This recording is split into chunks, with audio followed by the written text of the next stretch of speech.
नमस्कार दोस्तों, हमारा घर हमारा विद्यालय के अंतर्गत राज्य शिक्षा केंद्र द्वारा जारी समय सारणी के अनुसार आओ करें और सीखें कक्षा 6 से 8 तक के लिए गणित विषय की वर्कशीट क्रमांक 7 और 8 पर कार्य करना है। ठीक है, अब इन वर्कशीट पर कार्य करने के पहले हम थोड़ी सी एक छोटी सी गतिविधि कर लेते हैं। तो ये हमारे पास में संख्या कार्ड हैं। एक संख्या कार्ड पर लिखा हुआ है 14 और दूसरे संख्या कार्ड पर लिखा हुआ है 31, है ना। हम पूर्व में गिनती जो है सीख चुके हैं। अब क्या करते हैं कि यदि आप दो साथी हैं, है ना, तो एक साथी के पास में एक संख्या कार्ड 14 वाला है और दूसरे साथी के पास में 31 वाला संख्या कार्ड है। ठीक है, ये तो हमने जान लिया। अब हम चाहते हैं कि दोनों के पास में मिला करके कुल कितना होता है। ठीक है ना, जैसे ऊपर लिखा है हमने 14 और नीचे 31 हुआ। ठीक है, अब क्या करते हैं कि यहाँ पर हमने पहले सीखा था कि दाहिनी ओर से हम इकाई और दहाई, ठीक है ना, तो इकाई यहाँ पर 14 में 4 इकाई हैं और 1 दहाई हैं। इसी प्रकार से संख्या 31 में इकाई कितनी हो गई? 1, बिल्कुल सही है, और दहाई कितनी हो गई है? 3। ठीक है, अब हम देखते हैं कि दोनों के पास मिला करके कुल कितनी इकाइयाँ और कितनी दहाइयाँ हैं। ठीक है, अब इसके लिए क्या करते हैं, देखिए यहाँ पर इकाई में कितना है? 4, यानी 4 इकाई हैं। तो हम इस प्रकार से 4 जो है तीलियाँ रखते हैं। अब तीलियाँ 3 और ये 4 हो गई। ठीक है ना, ये 4 हमने तीलियाँ रख दी। अब नीचे कितनी इकाई है? 1 है, हमने 1 लिख दी। ठीक है, अब देख रहे हैं कि दोनों को यदि मिलाते हैं तो कितनी हो रही है? अब दोनों हमने इस प्रकार से मिला दिया और फिर हम गिनते हैं, है ना। तो 1, 2, 3, 4 और ये 5 हो गया है ना। तो यहाँ पर हम देख रहे हैं कि 4 इकाई और 1 इकाई मिल करके हो रहा है कितना? 5 इकाई। ठीक है ना, ये आपकी 5 इकाइयाँ हो गई है, हमने यहाँ 5 लिख दिया है। ठीक है, चलिए अब हम बात करते हैं दहाई की। अब दहाई जैसे आप जानते ही हैं कि 10 तीलियों को मिला करके एक बंडल बनाया जाता है ना। जैसे हमने ये बना लिया है, तो ये एक बंडल 10 तीलियों का एक बंडल एक दहाई कहलाता है। ये हमने 1 दहाई रख दिया। अब 31 में कितने दहाई हैं? 3 दहाई हैं। तो इस प्रकार से हमने ये 10-10 के 3 बंडल यहाँ पर रख दिए हैं। ठीक है, तो अब 3 और 1 कितना हुआ? हमने इनको सबको मिला दिया, 1, 2, 3 और 4 हो गया। ठीक है ना, तो हमने यहाँ पर लिख दिया 4। अब इस प्रकार की जो ये प्रक्रिया है इसे हम बोलते हैं जोड़। क्या बोलते हैं? जोड़, या दूसरा इसका नाम है योग। ठीक है ना, और इस प्रक्रिया को, इस संक्रिया को इस चिन्ह के द्वारा दर्शाया जाता है और इस चिन्ह का नाम है धन। इसका मतलब होता है कि जहाँ पर धन का चिन्ह लगा है हमें जोड़ या योग की संक्रिया करनी होती है ना। जैसे 3 धन 5, इस प्रकार से पढ़ते हैं। धन का मतलब हुआ है 3 में 5 जोड़ना है, तो 3 और 5 कितना होता है ना। ये भी हमने देखा, और अब ऐसी एक्टिविटी करके आप इसको देख सकते हैं। तो चलिए अब हम शुरुआत करते हैं एक और उदाहरण लेकर के हमने देखा कि यहाँ पर इकाइयाँ थी, है ना, और जितनी इकाई आई हमने लिख दिया। लेकिन मान लिया जाए कि यदि इकाइयाँ 9 से ज़्यादा होती है ना, 9 तक है तो हम लिखते हैं। लेकिन मान लिए इकाइयाँ मिल करके 9 से ज़्यादा हो जाती है, तो इसी स्थिति में हम क्या करेंगे, उसके लिए एक और एक्टिविटी हम कर लेते हैं। चलिए, तो अगली संख्या हम लेते हैं। एक संख्या कार्ड है, इस पर कितना लिखा हुआ है, 56, ठीक है, इस पर 56 लिखा हुआ है। और एक और संख्या कार्ड है, इस पर लिखा हुआ है कितना, 17, ठीक है।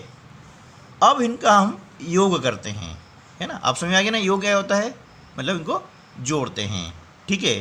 तो हमेशा हम जो है जोड़ की जो संक्रिया करते हैं वह दाहिनी ओर से की जाती है ना, मतलब इकाइयों की ओर से। ये इकाई है और ये ढाई है। 56 में कितनी इकाइयाँ, 6 इकाइयाँ हैं। ढाइयाँ कितनी हैं, 5 ढाइयाँ हैं, है ना, मतलब 6 इकाई और 5 ढाई। इसी प्रकार से 17 में 7 इकाइयाँ हैं और 1 ढाई है। अब इसी कंडीशन में क्या करते हैं, देखिए, चलिए, अब जो है यहाँ पर हम देख रहे हैं कि ऊपर कितना लिखा हुआ है, 6 लिखा हुआ है ना। तो हम क्या करेंगे कि 6 तिलियाँ हम गिन के रख देते हैं। तिलियाँ हैं, बटन हैं, कंकड़ हैं, इमली के बीज हैं, जो भी आपके पास उपलब्ध है उनका प्रयोग कर सकते हैं। और खेल खेल में हम जो है जोड़ करने के सवाल कर सकते हैं, ठीक है ना। चलिए, तो अब हम देखते हैं कि 6 हैं तो हमने 6 तिलियाँ रखी है। 1 2 3 4 5 और ये 6 हो गई, ठीक है। नीचे कितना लिखा हुआ है, 7 इकाइयाँ हैं। हमने 7 इकाइयाँ है तो लिखा कि 1 2 3 4 5 6 और ये 7, ठीक है ना। अब इन सभी को हम मिला लेते हैं, ठीक है ना। इन सबको मिला करके गिनते हैं कि कुल कितनी तिलियाँ हुई, यानी कुल कितनी इकाइयाँ हुई है, ठीक है ना। गिनते हैं 1 2 3 4 5 6 7 8 9 और 10। आपको मालूम है कि जब 10 इकाइयाँ हो जाती है तो उसका हम बंडल बनाते हैं और जिसे हम बोलते हैं ढाई। तो ये 10 का हमने एक बंडल बना लिया है, ठीक है ना, ये बंडल बना लिया है। अब कितनी बची खुली, 1 2 और 3। अब यहाँ हमको ध्यान रखना है कि यहाँ पर इकाई के स्थान पर केवल 1 से 9 तक की संख्या लिखी जाती है ना। और जैसे 10 हुआ कि एक बंडल बन जाता है। तो जो खुली तिलियाँ हैं मतलब इकाइयाँ हैं, तो इन्हें हम लिख देंगे। खुली तिली कितनी हैं, 1 2 और 3 हैं, तो हमने यहाँ लिख दिया ये 3, ठीक है ना। अब ये 3 लिख दिया है, इसको हम हटा देते हैं। अब बची कितनी, 10 तिलियाँ, यानी 10 का एक बंडल, है ना, इसको बोलते हैं हम ढाई, एक ढाई हो गई। अब एक ढाई अगली लाइन में हम इसको जोड़ देते हैं, इसे बोलते हैं हासिल, यानी कैरी करना, है ना। ये हमने यहाँ जो है एक ढाई यहाँ पे जोड़ दिया है। अब यहाँ पर कितनी ढाइयाँ हैं, 5 ढाई है। तो अब हम क्या करते हैं कि 5 ढाइयाँ इस प्रकार से यहाँ पर रख देते हैं। ये 1 है ना, 1 2 3 4 और ये 5, ठीक है ना। एक हमारी क्या हो गई, हासिल ये हो गई है। अब नीचे कितना है, 1 है ना। अब इनको जोड़ना है, तो हम देखते हैं कि ढाई के कितने बंडल हो गए, यानी कितनी ढाइयाँ हो गई है। तो गिनते हैं 1 2 3 4 5 6 और ये 7 ढाइयाँ हो गई है, ठीक है ना। अब 7 ढाइयाँ हम यहाँ पर लिख देते हैं, है ना। 7 ढाइयाँ हम यहाँ पर लिख देंगे, यानी क्या हो गया ये 73, कहने का अर्थ हुआ कि 56 में यदि हम 17 जोड़ते हैं तो कितना होता है, 73 होता है। हमेशा ध्यान रखना है कि जब भी 10 होता है तो एक बंडल बन जाएगा, है ना। 10 इकाइयाँ मिलकर के एक धाई बनाती है। जैसे 10 हुई उसका बंडल बना दीजिए आप, और जो खुली रहेगी वो इकाइयाँ यहाँ रह जाएगी, और वह 10 का बंडल आगे हासिल के रूप में चला जाएगा। अब इसी प्रकार से हम 3 अंक वाले कर सकते हैं कि 10 धाई का एक बड़ा बंडल बन जाता है, जिसे हम कहते हैं सैकड़ा, ठीक है ना। उसे हम क्या बोलेंगे, सैकड़ा। देखिए जैसे ये है आपके समक्ष 1 2 3 4 5 6 7 8 9 है ना, और ये 10 है ना।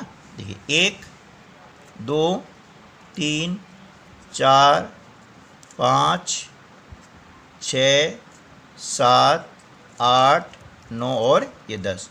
अब 10 का एक जो बंडल बन जाता है इसे हम बोलते हैं सैकड़ा, है ना।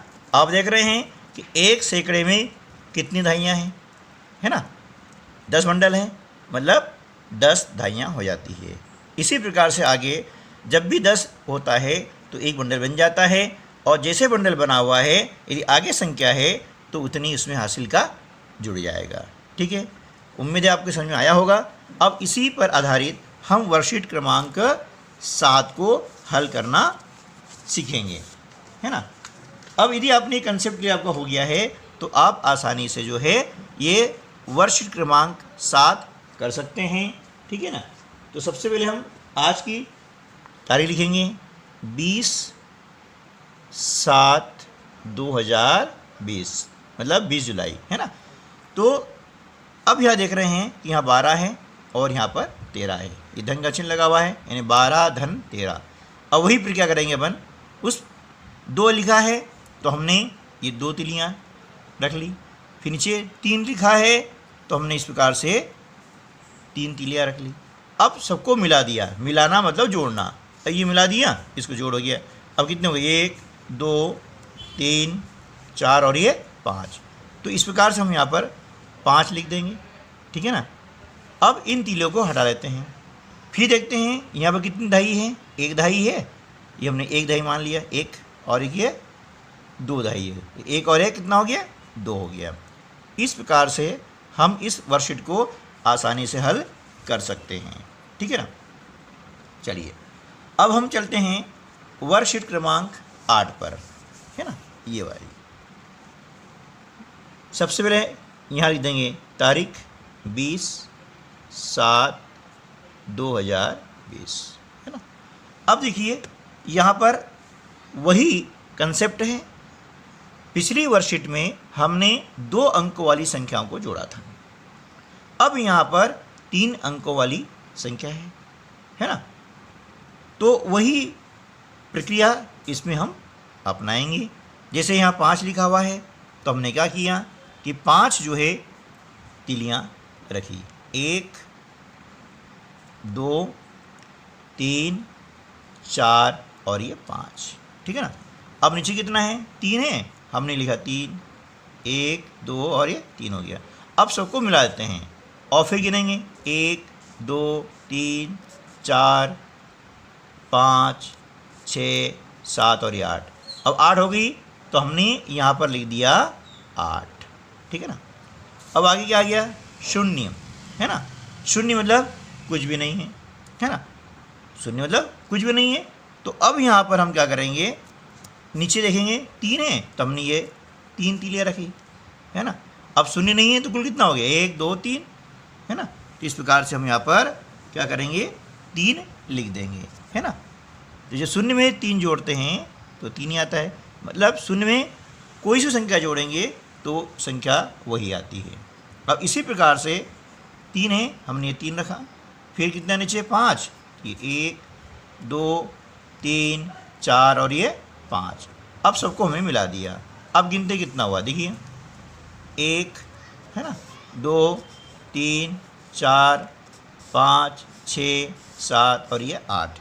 इस प्रकार से हमने यहाँ 8 लिख दिया, ठीक है। तो इस प्रकार से आप जो है वर्कशीट क्रमांक 7 और 8 आसानी से हल कर सकते हैं। इसे हल कीजिए और अपने विषय शिक्षक के पास में इसका स्क्रीनशॉट का भेजिए। वो देखेंगे कि आपने सही ढंग से समझा है या नहीं समझा है। यदि कुछ त्रुटि होती है वे आपको उचित परामर्श देंगे। मिलते हैं अगले वीडियो में, अगले वर्कशीट में कुछ और नई एक्टिविटी साथ में। तब तक के लिए नमस्कार, जय हिंद, जय भारत।